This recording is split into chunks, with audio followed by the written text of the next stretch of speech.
신약도 마찬가지예요. 신약에서도 보면 말씀하신다. 이제 그 헬라어로 랄레오라는 이 동사인데 히브리어에서는 이제 아마르이란 말이고요. 랄레오라는 말이 이제 300번 이상 사용됐고요. 70인역에서는 이제 말씀인 디베르를 옮길 때 사용이 됐습니다. 뭐 성경에 보면 하나님이 말씀하신다는 말이 많이 나와요. 신약에도 보면 요한복음 14장 25절에 보면 이것들을 내가 너희에게 말하였다. 예수님께서 이제 말씀하시죠. 말씀. 또 마태복음 10장 20절에 보면 말하는 이는 너희가 아니라 너희 속에서 말씀하시는 이 곧 너의 아버지의 성령이시니라. 이 말은 성령께서 우리 가운데 말씀하시죠. 성령께서 때로는 우리에게 말씀하시는 분이라는 걸 알 수 있어요. 그러니까 신약에서도 보면 말한다, 계시한다는 게 나오죠.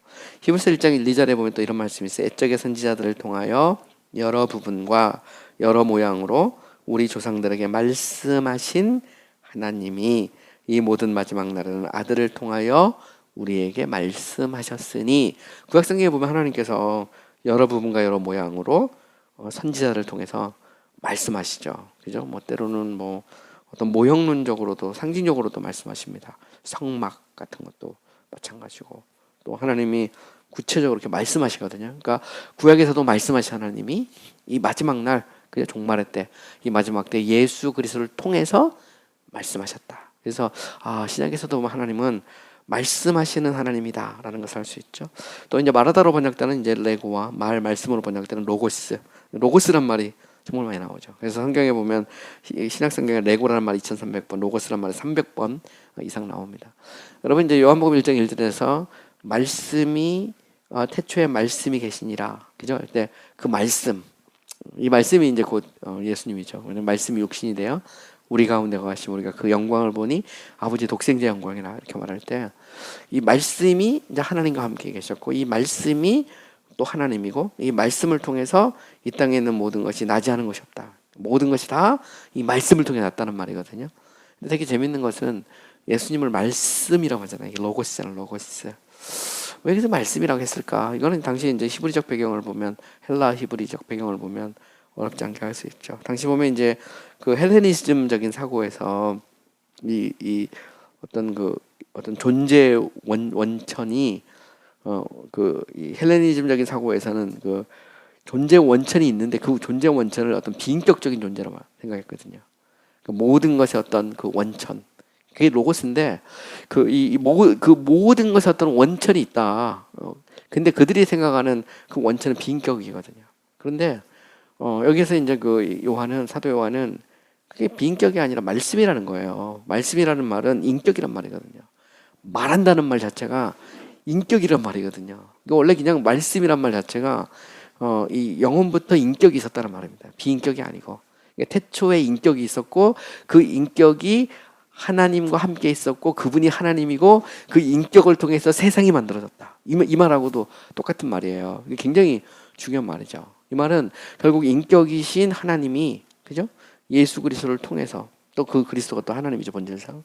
이 세상을 만들었다. 거기에는 인간도 있는 겁니다. 그러니까 인격에서 인격이 나왔다는 것을 보여주는 것이 이 로고스, 말씀이라는 그런 의미거든요. 이 자체가 계시론적인 의미를 갖고 있는 겁니다. 그래서 성경과는 명확하게 성경은 인격에서 인격이 나오는 겁니다. 이 세상에서 비인격에서 인격이 나오지 않아요. 그러니까 그 헬라적 사고에서의 로고스는 비인격이에요. 임펄스널 빙인데 이 기독적 사고에서의 그 존재의 원천은 인격이에요. 말씀이거든. 이 로고스란 말 자체가 그것을 상징적으로 보여주고 있는 겁니다. 이 로고스가 세상을 만들었다. 이 땅에는 그 어떤 것도 이 로고스가 없이는, 말씀이 없이는 만들어진 게 없다. 이게 이제 되게 중요한 거죠. 그러니까 기독교적인 그런 이 창조관은 인격에서 인격이 나온 겁니다. 영원부터 계신 삼위일체 하나님, 바로 그 삼위일체 하나님의 경륜 속에서 하나님의 주권에 따라서 세상도 만들어지고 인간도 만들어지고, 그리고 인간의 죄를 위해서 말씀이신 그분이 사람으로 오셨고 그분을 영접하면 하나님의 자녀가 되는 권세를 얻게 되고, 그죠? 이것은 사람의 어떤 혈통으로나 육정으로나 사람의 뜻으로 하지 않고 오직 하나님으로부터 났다. 그러니까 결국 성령께서 우리 가운데 역사하시고 우리가 속사람이 바뀔 때 중생의 역사를 통해서 우리가 하나님의 자녀가 되고, 그죠? 그리고 인격이신 하나님과 교제하고 하나님의 자녀로서의 특권을 누리고 기독교 신앙이잖아요. 이게 보면 굉장히 굉장히 중요한 말입니다. 결국 하나님은 인격이시고 말씀하신 하나님. 그 말씀하신 하나님이 이 시대에 그저 때가 됐을 때 이제 2000년 전이죠. 마지막 때 사람으로 오신 거예요. 그리고 십자가를 지셨고 부활하셨고 지금도 하늘 보좌 우편에서 우리를 중보하시고 그를 믿으면 그죠?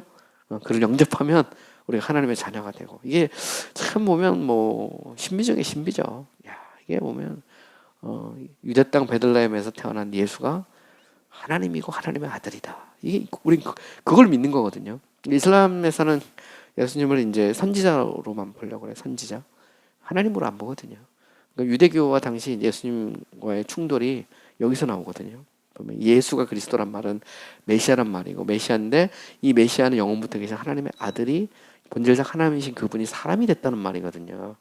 이게 도대체 안 받아들여진 거죠. 그래서 우리가 복음서에도 보면 네가 어떻게 아브라함 이전에 막 예수 믿었다 그러고 내가 곧 길이요 진리요 생명이라 그러고 아버지와 나는 하나라 그러고 나를 통해서는 그 누구도 아버지께로 갈 자가 없다 그러니까 당시 사람들 생각할 때 깜짝 놀라고 유대인들이 아니 네가 어떻게 나사렛 저 목수의 아들은 네가 무슨 하나님이고 하나님의 아들이냐. 더 기가 막힌 것은 내 죄 사함 받았다 막 이러고 막 그리고 내가 죽었다가 다시 살아난다 그러고 막 그러니까 그잖아요. 예루살렘 성전 무너뜨리면 내가 3일 만에 다시 세우겠다 그러니까 이게 지금 뭔 얘기야 이렇게 된 거. 결국에 이제 바리새인과 서기관들이 군중들을 붙이게 해서 예수님 십자가에 못 박잖아요. 보면 이게 성경의 스토리거든요. 성경에 하나님은 말씀하시죠. 하나님은 마지막 때 예수 그리스도를 통해서 말씀하십니다. 말씀하시죠. 그 자체가 계시죠, 계시. 그래서 요한계시록 21장 5절에 보면 오자에 앉으신 이가 이르시되 말씀하죠. 그죠? 보라 내가 만물을 새롭게 하노라 하시고 또 이르시되 또 말씀합니다. 이것은 마지막 때도 말씀하시죠. 보좌에 앉아서 예수 그리스도께서 앉아서 만왕의 왕이요 만주의 주로 말씀하신 하나님. 그죠? 그때는 이제 심판주로 말씀하시겠죠. 그래서 이 말씀한다는 말은 인격이시다라는 것을 알 수 있고요. 또 말을 가르치는 레마, 그죠? 레마와 하나님의 말씀이라는 용어가 종종 사용됩니다. 성경에 뭐 로고스란 말도 있고 레마라는 말도 되게 많이 나와요. 여기 대해서 이제 로고스와 레마가 뭐냐 해가지고 이거 가지고 논쟁도 많고 그러는데 어쨌든 로고스는 이제 원천적인 측면이 강하다면 레마라는 것은 드러나는 겁니다. 드러나서 역사와 사건으로 드러나는 것을 보통 이제 이 레마를 그러죠. 그래서 갈라디아서 보면 이제 말씀의 검, 말씀의 검이라고 할 때 그 말씀이 레마로 돼 있거든요. 로고스가 아니고. 그 말은 무슨 얘기냐면 말씀이 살아서 검처럼 역사하는 걸 말하는 거거든요. 이때는 이제 그 어떤 실천과 어떤 움직임 이런 것들을 말하는 겁니다. 그래서 말씀이 성령께서 역사하면 살아서 역사하죠. 그래서 날쌘 검처럼 사람의 심령과 관절과 골수를 쪼갤 때 그때 이제 표현이 헬라어로 보면 이제 레마라는 말이 이제 쓰여지는데 물론 뭐 이것은 이제 뭐 의미론적으로 레마 로고스는 틀리지 않다 뭐 이렇게 해서 뭐 논쟁도 있고 그럽니다. 어쨌든 결과적으로 보면 그렇습니다. 보통 이제 로고스는 원천적이라면 레마는 이제 움직이고 활동하는 그런 부분인 거죠. 어쨌든 분명한 것은 예수 그리스도는 영원부터 계신 말씀이고 인격이죠. 그리고 인격에서 인격이 나오는 것을 우리는 알 수 있어요. 그 자체로 예수 그리스도가 계시라는 걸 볼 수 있고요. 또한 다른 것은 하나님이 가르치시고 지식을 주신다 이렇게 말합니다. 이게 디닥토스란 말이 쓰여지고요. 지식일 때 이제 그노시스. 하나님은 우리에게 지식을 주시죠. 알려주시죠. 그래서 우리가 이제 그 신학의 정의를 낼 때 신학이 하나님에 대한 학문이다 할 때 그 하나님에 대한 학문이란 말 속에는 하나님을 알아가는 학문이다라는 그런 의미가 있어요. 그래서 카그니티오 데오 이렇게 되거든요. 그 하나님에 대해서 하나님에 대해서 알아가는 거거든요. 근데 어쨌든 보면 안다는 말, knowledge란 말을 쓰는데 이건 나중에 제가 이제 신론에 가면 더 자세하게 더 얘기를 할 거예요. 어쨌든 분명한 것은 뭐냐면 하나님은 알려주시는 하나님이죠. 우리가 알려주시는 하나님입니다. 근데 여기서 이제 이 그노시스 문제는 이제 나중에 이제 또 굉장히 우리가 다룰 부분들이 많아요. 왜냐면 이제 요한이 이제 이렇게 요한서신 이렇게 쓸 때도 보면 영지주의 문제하고 이렇게 부딪히거든요. 영지주의는 뭐냐면 하나님이 자기들에게만 특별한 지식을 준다는 거예요. 보통 사람은 몰라. 자기들에게 어떤 신적인 지식을 지금도 준다는 말입니다. 그래서 이제 목사님들 중에서 그런 분들이 있어요. 내가 성경을 해석할 때 나는 성령의 영감을 받아서 내가 성경을 해석한다. 근데 이것은 너희들은 몰라. 나만 알아. 이게 이제 그러면 영주주의가 되는 거예요. 그 순간에 바로. 그죠? 나만 아는 게 어디 있어 보면 해 아래 새 것이 어디 있으며 이미 하나님은 성경을 다 말씀하셨다는 거거든요. 보면 근데 그게 아니고 성경을 해석할 때 이제 나중에 성경 해석론에서 이제 나오는데 문자적 해석과 영적인 해석에서 이 영적인 의미를 알려면 또 다른 신적 계시가 또 필요하다는 겁니다. 이게 나만 안 되는 거예요. 이러면 이제 영지주의자가 되는 거예요. 자기 말대로. 근데 대부분 이제 교주들이나 이런 사람들은 그런 식의 해석을 많이 하거든요. 딱 보면 저기 여기 이쪽에 누구 있어요. 여기 이쪽에도 여기 강남 이쪽에도 있는데 그 사람이 그 설교할 때 들었는데 자기가 요한계시록을 딱 봤는데 5분 동안 5분 만에 그동안 그 누구도 깨닫지 못했던 것이 쫙 들어오더래. 지금까지 그 누구도 깨닫지 못했던 게 그 영주주의란 말이고 나는 그 순간에 나는 영주주의입니다 이렇게 선언하는 거랑 똑같아요. 요한계시록이 그 누구도 깨닫지 못했는데 자기가 딱 보는데 마치 그냥 뭐 이렇게 그게 뭐라 할까 그냥 뭔가 빛이 번쩍 나면서 그냥 쫙 깨달았다는 거예요. 그래서 이렇게 우리가 새끼줄 엮듯이 막 쫙 깨달아지더라는 건데 그래 깨달아갖고 한 말을 들어보면 기가 막히죠. 보면. 근데 이런 일들을 우리가 우리 주변에서 많이 보잖아요. 그래서 어떤 사람은 뭐 쫙 성경 읽고 막 그냥 그 성경 300번 읽었더니 막 그동안에 깨닫지 못했던 것들이 막 쫙 깨달아졌다 그러는데 되게 위험하죠. 보면 300번 읽어도 똑같아. 솔직히 말하면.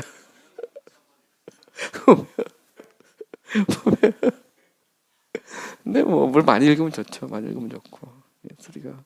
그러나 그렇다고 해서 무슨 새로운 것이 막 나오는 건 아닙니다. 보면 있었던 걸 이제 깨닫는 거지. 있었던 걸 깨닫는 거지. 무슨 이런 면에서 이제 그노시스라는 건 좀 조심해야 되는데 어쨌든 분명한 것은 하나님이 지식을 주시죠. 알게 하십니다. 이런 면에서 이제 우리는 계시적 차원을 생각할 수도 있고요.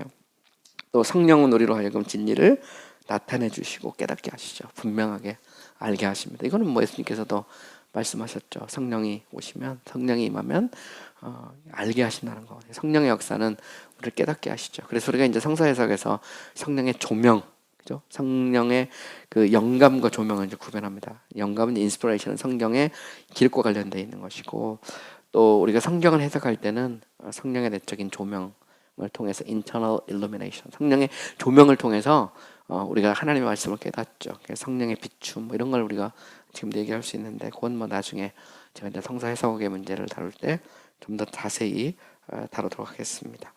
또한 보면 이제 하나님이 나타내다 계시하다는 말이 아포칼립토라는 그런 표현이 있어요. 나타내다 계시 이런 명사형이 나옵니다. 가령 마태복음 10장 26절에 보면 감추인 것이 드러나지 않을 것이 없고 숨은 것이 알려지지 않을 것이 없다. 여기도 보면 감추인 것과 드러나는 것. 이제 감추인 것은 칼립토, 드러난 것은 아포칼립토. 이렇게 드러나지 않을 것을 아포칼립토 이렇게 나오죠. 이 말은 무슨 얘기냐면 감추인 것이 드러나는 겁니다. 히든이 리빌드 되는 거죠. 그래서 제가 이미 설명을 했는데 하나님도 데우스 압스콘디투스에서 데우스 레벨레타로 하는 것처럼 그 뜻도 마찬가지거든요. 히든 윌에서 revealed will 이렇게 나타내는 거죠. 이런 면에서 계시는 존재하는 거고 요한계시록 할 때 요한계시록이라는 말이 원래 그냥 리빌레이션입니다. 목시록이죠. 계시죠, 계시. 근데 요한계시록을 해석할 때는 좀 우리가 생각을 해봐야 됩니다. 계시록이라는 것을 뭐 사람들은 뭐 완전 이제 미래에 대한 책이라고만 생각하지만 사실 그렇지 않거든요. 또 특별히 요한이 있을 때 계시라는 것은 하나의 장르입니다. 리트러리 장르인데 문학적 장르로서 묵시문학 양식으로 쓴 거거든요. 묵시문학이라는 것은 현재 고난받고 있는 사람들에게는 위로를 주고 그러면서 미래를 기다리고 대망하도록 만드는 특징을 갖고 있거든요.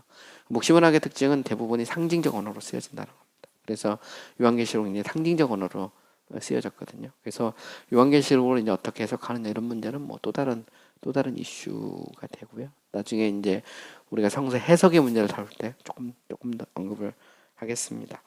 또 보면 이제 그 눈에 보이게 하다, 나타내다 이런 뜻의 파네레오라는 그런 헬라어 단어도 있습니다. 그래서 요한복음 2장 11절에 보면 그의 영광을 나타내셨고 요한복음 17장 6절에 보면 하나님의 이름과 영광을 나타내셨다. 이것을 반대로 이제 감추어두는 거죠. 감추인 것이 나타나는 겁니다. 이 말은 무슨 얘기냐면 하나님은 자기를 나타내기도 하고 감추기도 하고 데우스 압스콘디투스이기도 하고 데우스 레벨라타이기도 하고. 근데 이건 되게 중요하죠. 우리가 이제 옛날에 제가 신학교 다닐 때 논쟁했던 주제 중에 하나인데 거듭난 그리스도인이라고 하더라도 하나님은 때로 자신을 감추실 수 있느냐. 이게 이제 되게 특히 인간이 범죄했을 때, 그러니까 성도에게 하나님은 자기를 감추실 수 있느냐. 이게 이제 되게 중요한 이슈예요.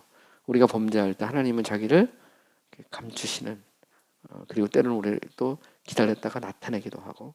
근데 이런 장면이 어디 나오냐면 우리가 이 엘리야를 보면 3년 6개월 동안 이제 아하방 앞에 가서 엘리야가 선포하잖아요. 내 말이 없으면 수년 동안 하늘의 비도 땅에 이슬도 내리지 않는다. 딱 하고 사라져 버리거든요. 하나님이 엘리야를 그리시네가에 딱 숨기거든요. 그 다음에 이제 사르밧으로 보내는데, 그리고 이제 3년 6개월이 지나고 나서 엘리야를 하나님이 다시 보내요. 아합에게 나타나서 여호와의 말씀을 선포합니다. 또 다시 이제 내가 이스라엘 백성들을 갈멜산으로 불러 모아라. 모으거든요. 그래서 모으잖아요.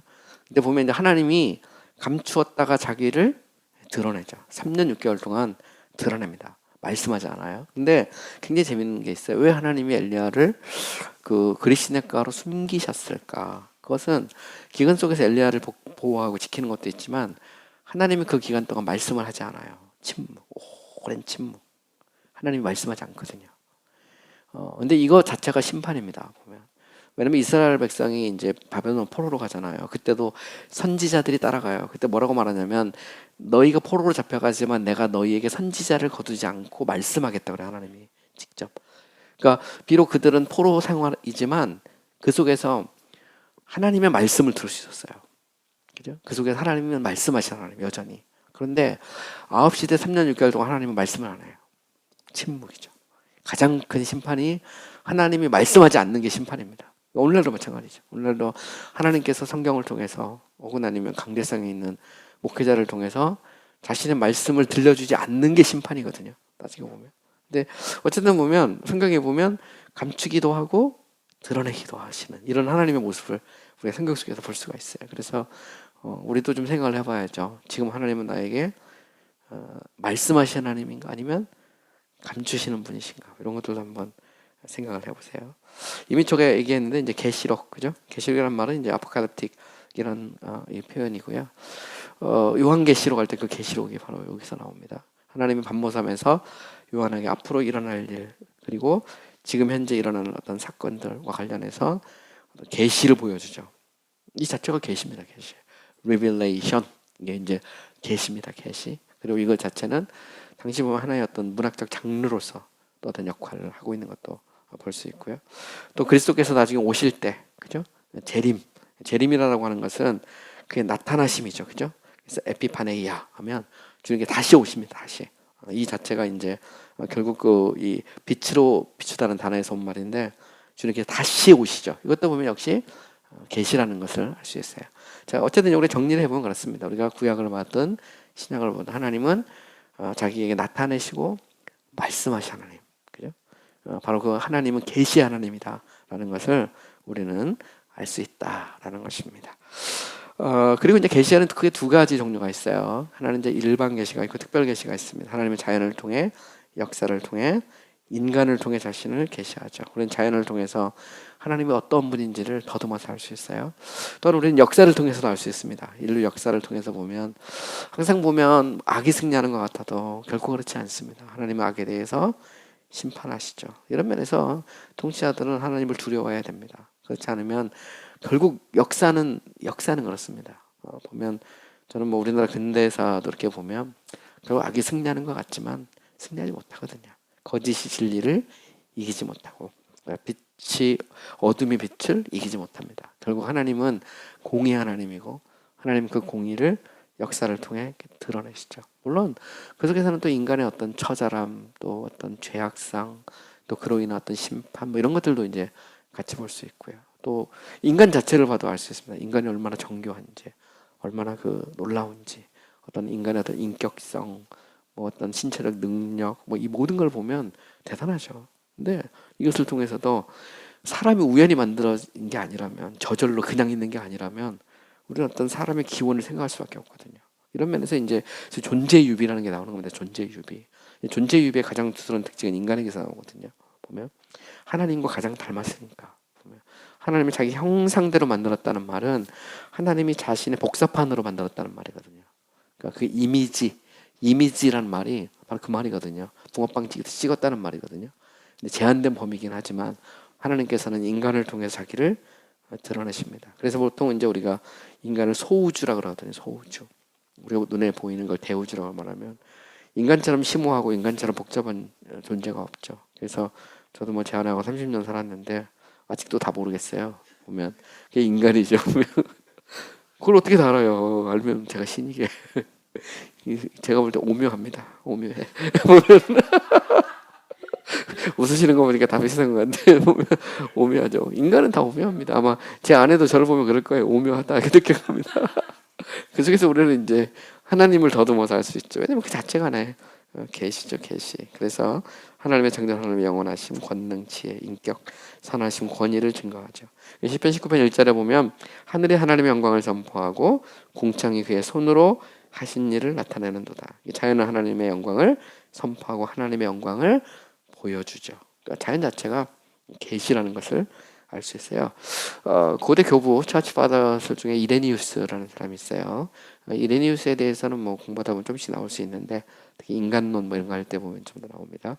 피조 세계는 자신을 만드신 분을 계시하고 오타 나왔는데 계시하고 만들어진 것을 만드신 분을 보여주며 이 세계는 이 세계의 질서를 부여하시 하나님을 나타낸다. 그러니까 피조물은 하나님을 보여줘요. 자연은 하나님을 보여주죠. 그래서 모든 물건이 있으면 물건을 만든 사람을 보여주는 것처럼 하나님도 마찬가지라는 거죠. 그래서 우리는 자연을 이렇게 더듬어서 보면 하나님이 누군지 알 수 있어요. 이런 걸 우리는 이제 일반 계시그러고 이 자연을 기초로 해서 신학을 하는 것을 이제 자연신학 이렇게 표현할 수 있습니다. 종교학자였던 이제 칼빈은 이 세상은 무한한 이적들로 가득 차고 천지로 이루어진 장엄한 극장, 극장이다 이렇게 말했습니다. 그것처럼 하나님을 보여준다는 말이에요. 근데 그 자체가 너무나 놀랍고 신비롭죠. 보면 뭐 하다못해 뭐 이렇게 물고기만 보더라도 제가 옛날에 그 산 위에 해발 2,000m 위에 있는 그 호수에 있는 물고기 종류 이렇게 다큐멘터리로 보여준 적이 있는데요. 야, 그 속에 뭐 별의별 희한한 물고기들이 다 삽니다. 보면 그래서 제가 엄청 놀랍죠. 강아지만 해도요. 강아지 종류가 수백 종이 넘습니다. 따지고 보면 우리나라 진돗개가 서열로 따지면 200몇이 된대더라고요.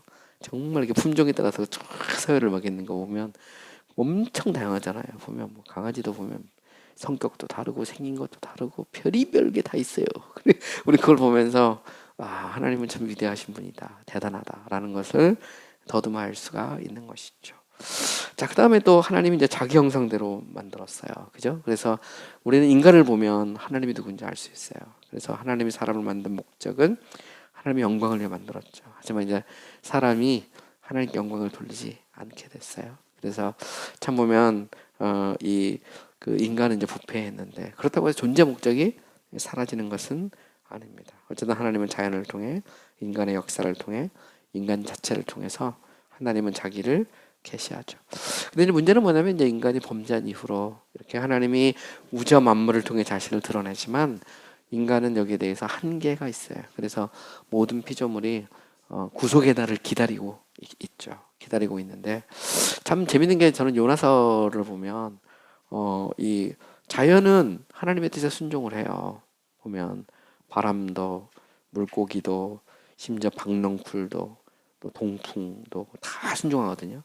순종 안 하는 사람 딱 한 명 나오는데 요나만 하여튼 쇄심줄이죠. 요나는 하여튼 끝까지 버팁니다. 끝까지. 근데 그게 인간의 모습이거든요. 처절한 마지막 순간까지 보면 막 요나는 막 마지막 순간까지 버티잖아요. 계속 버티는데 저는 그걸 보면서 이게 바로 나구나 생각을 하는데 인간은 그렇죠. 그것은 뭔가 something wrong, 뭔가 문제가 생겼다는 말인데 성경에 보면 아담이 범죄한 이래로 인간은 죄 아래 있고 또 하나님의 저주와 정죄 아래 있죠. 근데 하나님께서 인간을 긍휼히 여기셔서 하나님이 특별히 자신의 뜻을 계시하십니다. 그리고 그거를 이제 기록하고 그렇게 모여진 것이 이제 성경이죠. 그래서 보통 이것을 우리는 이제 특별 계시 이렇게 말합니다. 그리고 성경을 기초로 해서 신학을 할 때 이거를 초자연적 신학 이렇게 말합니다. 근데 분명한 것은 뭐냐면 특별 계시는 자연 계시를 무시하지 않습니다. 물론 자연 계시는 한계가 있어요. 정통신학은 제한된 범위에서만 자연신학을 인정합니다.